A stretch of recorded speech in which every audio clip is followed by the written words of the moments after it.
په نیمه پیلوبه کې د افغان لوبډلې ماتې، خو په پاکستاني رسنیو کې د خوښیو لمانځل. سلام، وخت مو پخیر. تاسو زموږ غږ له یاران ټي وي یوټیوب چینل او فیسبوک پاڼې څخه اورئ. زه کریمه لکوزه یم. د افغانستان کرکټ ملي لوبډلې په روان شل اوریز نړیوال جام کې بې ساری پرمختګ وکړ چې ان دغه جام نیمه پایلوبې ته ورسېده. افغان لوبډله نه یوازې په کور دننه وستایل شوه، بلکې نړیوالو رسنیو او مبصرینو یې هم بې ساري ستاینه وکړه. خو یوازینی هیواد پاکستان دی چې د افغانستان ماتې په رسنیو لکه د کوچني اختر ورځ لمانځل کیږي. نیمه پایلوبې ته په نشتو امکاناتو رسېدل په پراخه کچه ستایل کیږي، خو د افغانستان هرې بریا ته بخیل پاکستان رسنۍ اپسیټ کلمه کاروله.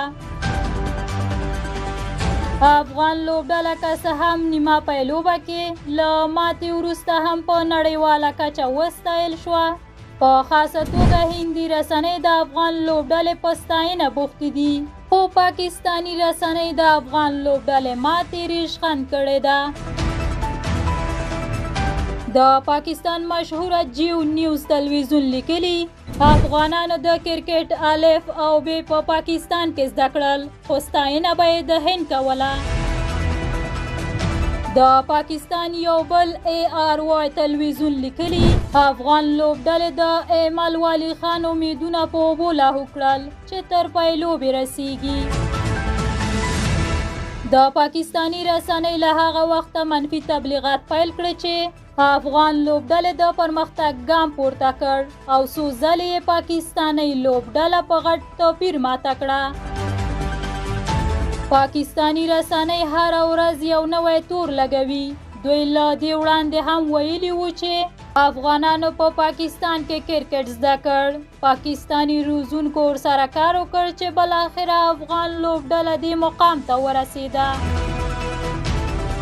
څه موده وړاندې د پاکستان رسنیو دغو تورونو ته د افغانستان پخواني لوبغاړي اوسني روزونکي رئیس احمدزي ویلي وو چې د پاکستان پوځ یا کرکټ ادارې موږ ته کوم سهولیتونه نه دي برابر کړي چې موږ یې احسانمن واوسو. نوموړي د روزونکو په اړه وویل چې له موږ سره چا مفت کار نه دی کړی. هر یو روزونکي ته ډالر ورکړل شوي. که د معاش په بدل کې کار کول احسان وي، بیا خو د پاکستان لوبډلې روزونکی د اسټرالیا دی، نو باید له هغوی مننه وکړي. په دې وروستیو کې نړیوالو مبصرینو په خپلو څرګندونو کې ویلي چې افغان لوبډله په اسیا کې له هند وروسته دویمه قوي او غوره لوبډله ده. افغان لوبډلې په لږ موده او نشتو امکاناتو دغه مقام له پاکستان نیولی او په خپل راتګ سره پاکستان په اسیا کې دریم مقام ته ګذار کړ.